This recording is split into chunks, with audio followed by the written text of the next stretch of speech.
As a renowned Islamic scholar, transformational speaker, teacher, and mentor, Abdulfattah Adeyemi has inspired countless lives with his insightful lectures and compassionate guidance. Connect with a community of like-minded individuals seeking knowledge and achieving greatness.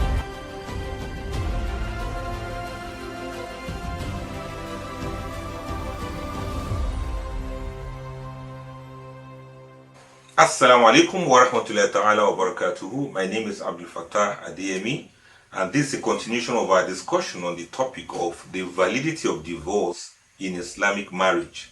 And today's topic is marital stability and marital quality as part of the parameters for a marriage to last long, or the failure to comply may lead to divorce. That's what we want to say. And I want to suggest the factors or processes that can make marriages more satisfying and more enduring. You see, a truly successful marriage requires two independent pillars: marital stability and marital quality.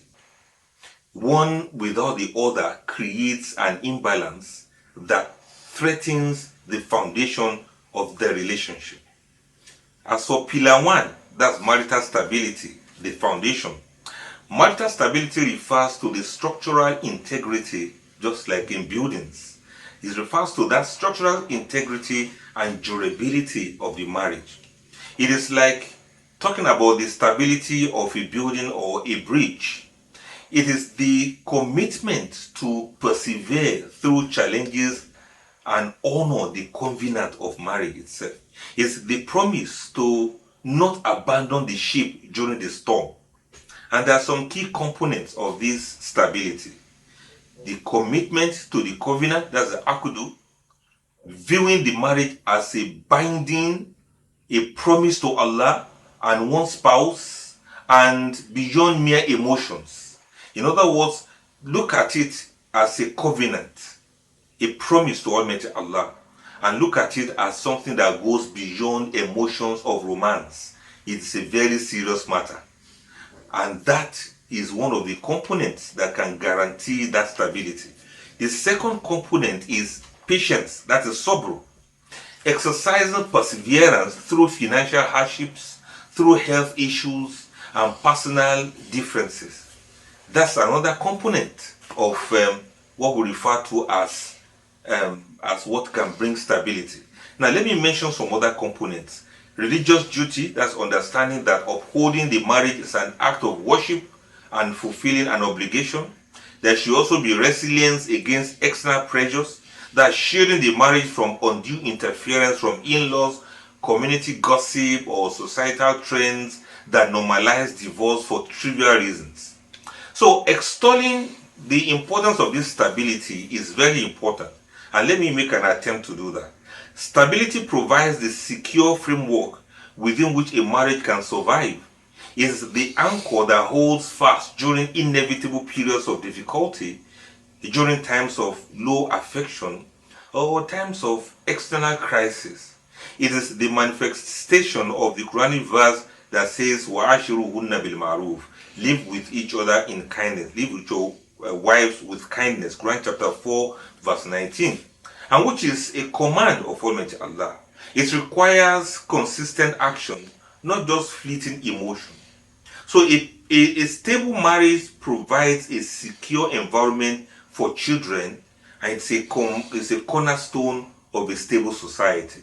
Without stability in marriages, societies would not be stable. I want to expatiate on the other pillar we mentioned, that is marital quality. We mentioned stability. Now let's look a little bit about the quality of marriage. That's the living experience of marriage. Marital quality refers to the happiness and positive experience within the stable structure of marriage. It is the joy, it's the friendship, it's the intimacy and the emotional fulfillment that make the marriage not just the trivial thing we are thinking about.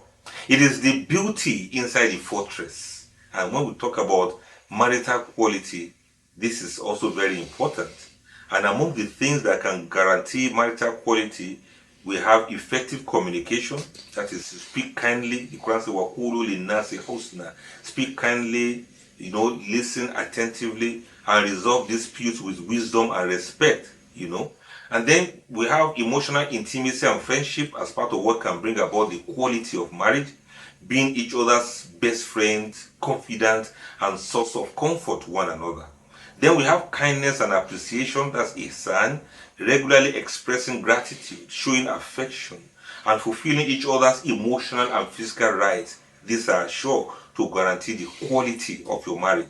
Shared growth and joy is another one, investing in fun, shared interests, spiritual growth, and common goals that bring joy and vitality to the relationship.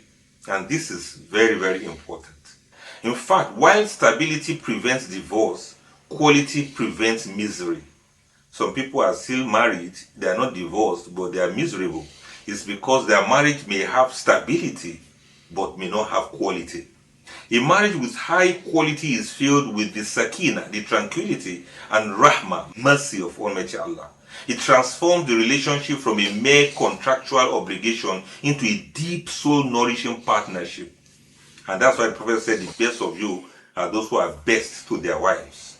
This hadith exhorts Muslims to actively cultivate quality and kindness, not just passive stability.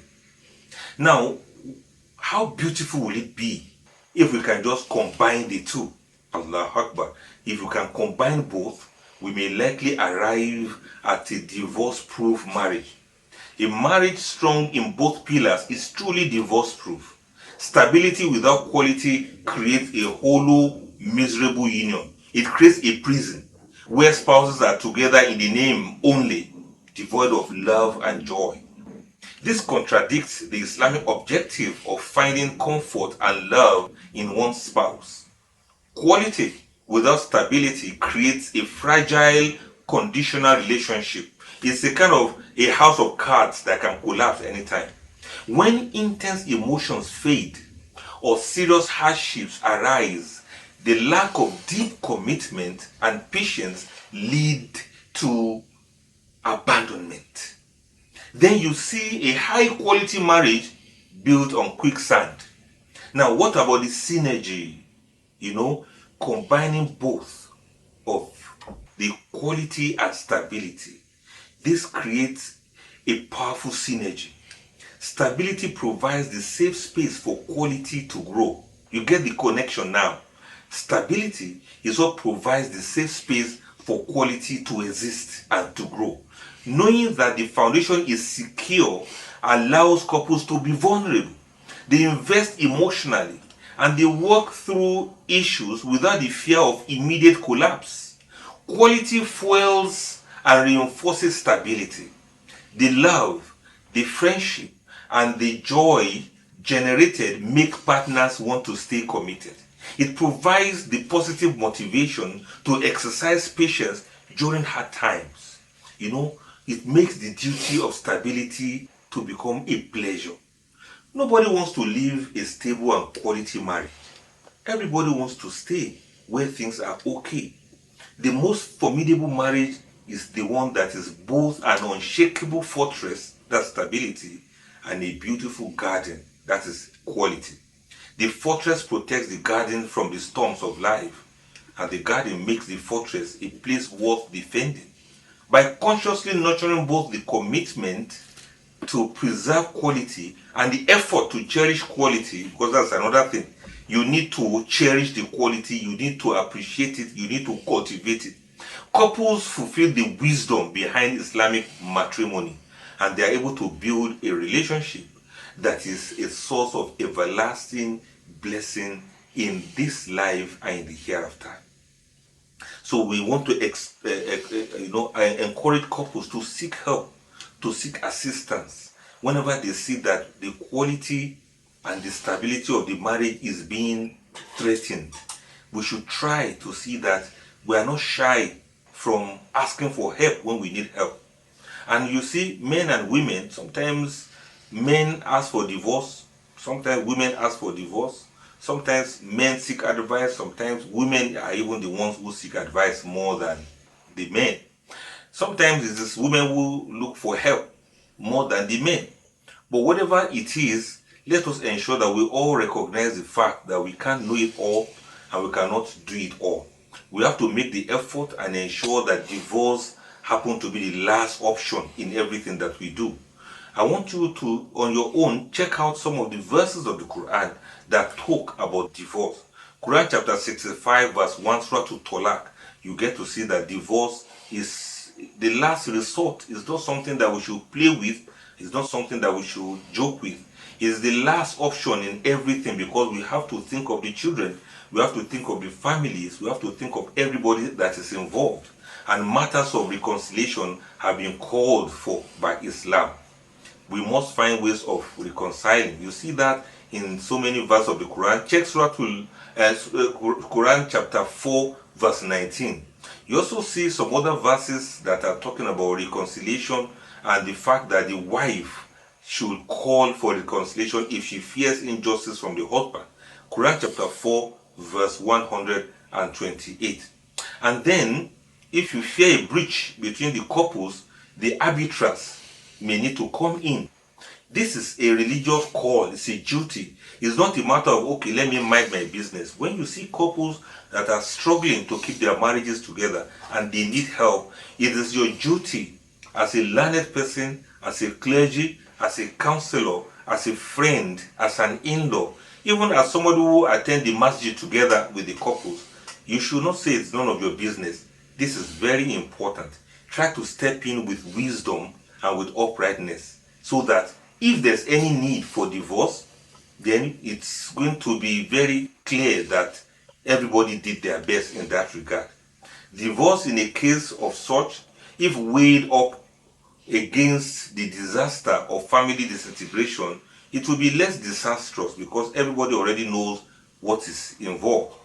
So the other point I want to wrap it up with is that, you know, individuals over time may advance a new interpretation of the reasons for divorce in their marriage, the reason for marital breakdown, in order to integrate the divorce into their life. So too many people may be hesitant to admit that their divorce may have been a mistake and that they are not happy as a consequence. Sometimes we divorce too quickly. Sometimes the reasons we thought we had for divorce, after 1 or 2 years, and the reasons are no longer there, then we start regretting, why didn't we wait a little longer? That is why when it comes to matters of divorce, it's not a solo endeavor. Involve relevant authorities, relevant people, learned people, more experienced couples. Let them have a look and let them listen to both sides. Let them be objective and let them listen to your own side of the story. And let them be people that can tell both of you unalloyed truth, brutally tell you exactly where you are wrong. And so that you too, as a believer, you examine it and you make amends. You save each other's faces, you forgive one another, and you give it another try. It's only after all these efforts have failed, that is when couples may call it a day. But don't forget, the quality of the marriage and the stability of the marriage, they must go hand in hand. Marriages should be stabilized, not threatened by the threat of divorce. And then we should have the quality. Let's continue to work on building a good marriage so that this, inshallah, our marriage can be divorce proof. And let us not be part of the statistics of those people who were once happily married but they are now divorced. We surely have a lot more to discuss. I want you to join me again in the next episode for more experience as we edit your universe. My name is Abdulfattah Adeyemi. Wassalamu alaikum wa rahmatullahi ta'ala wa barakatuh.